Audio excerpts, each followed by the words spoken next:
নীল আকাশে কাশফুলের দোলা, বাতাসে পুজোর গন্ধ। আর কয়েকদিন পরেই দুর্গা পুজো রয়েছে ভিন জেলার বরাত।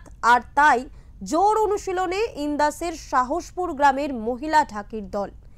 একসময় ঢাক বাজানো ছিল শুধুই পুরুষদের দখলে, কিন্তু দিন আনা দিন খাওয়া পরিবারের সাহসী মহিলারা গৃহস্থালী, মাঠে চাষের কাজ, লোকের জমিতে শ্রম, ছেলে মেয়েদের পড়াশোনা দেখাশুনো, গরু ছাগল সামলানো, এই সব কিছুর ফাঁকেই রাতের বেলা সময় বের করে শুরু করেছিলেন ঢাক শেখা।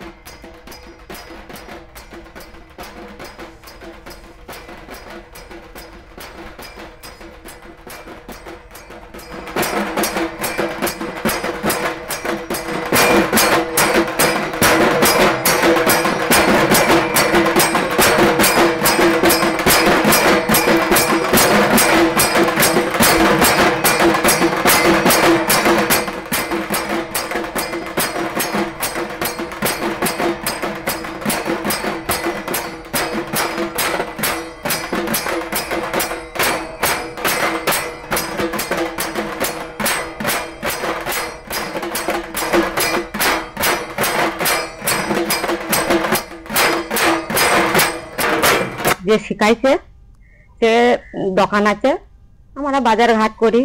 বাজার গেছিলাম, দিয়ে বললে যে বউ দিদি একটা দল করো না, চেষ্টা করো না, পারো নাকি, মাঠে ঘাটে কাজে যাচ্ছ, রুইতে পারছো, সংসারও কাজ বাগাচ্ছো, ছেলেও মানুষ করছো, তো এটা করে দেখো না কি হয় ভবিষ্যৎটা।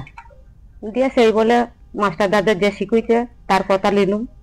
ঘরে বাড়িতেও লোককে বললাম, যাদের স্বামী আছে তাদেরকে বললে, আমার ছেলে আছে ছেলেকেও বললাম, যে সবাই রাজি হলাম।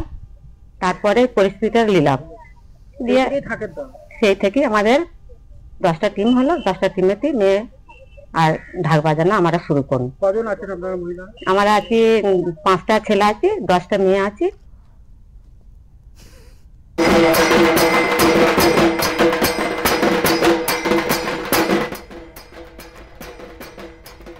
পুরুষতান্ত্রিক বাধা অতিক্রম করে লতা রুই দাস, অসীমা রুই দাসের মতো মহিলারা এখন দক্ষ ঢাকি।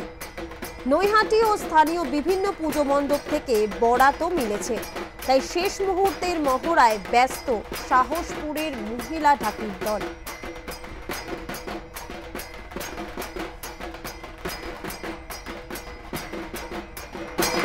পুজো আসলে, দুর্গা পুজো, কালী পুজোর বাজি এলে আমাদের একটু ছেলে মেয়েদের জামা কাপড় কিনতে দিতে পারবো, একটু আনন্দ সংসার একটু ভালো সচল হবে। রিহার্সাল হচ্ছে, ফুল রিহার্সাল এখন। হ্যাঁ, মানে কবে থেকে পুজোতে যাচ্ছেন? আমরা পঞ্চমী দিন বেরোবো। পঞ্চমী দিন কোথায় যাচ্ছেন? আমরা নৈহাটি। কতটা বাড়তি আশা করছেন? আমাদের এটা ভালোই বাড়তি হয়।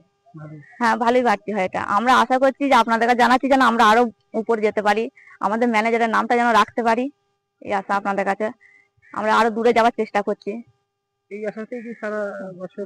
আমরা সারা বছর আমরা মাঠে কাজ করি, কাজ করে আসার পরে আমরা রিহার্সাল করি, সন্ধ্যার দিকে আমরা রিহার্সাল করি। এখানে দেখছেন তো কোনো লাইট নাই, কিছু নেই, আমরা অন্ধকারে টর্চ জ্বালিয়ে রিহার্সাল করি। মহিলারা শুধু, ওই ম্যানেজার আসে সন্ধ্যার দিকে, বাবার কাছে আরতি বাজে, বাবা বনশিবা আরতি বাজি আসে 7টার পরে। আমরা এখানে এই জঙ্গলের মধ্যে আমরা অন্ধকারে রিহার্সাল দিই। মানে পুজোটা কবে আসবেন সেই আশা সারা বছর আমরা রিহার্সাল দিই। সারাদিন মাঠে কাজ করি, ঘরে কাজ করি, করে সন্ধ্যার দিকে আমরা এসে রিহার্সাল দিই।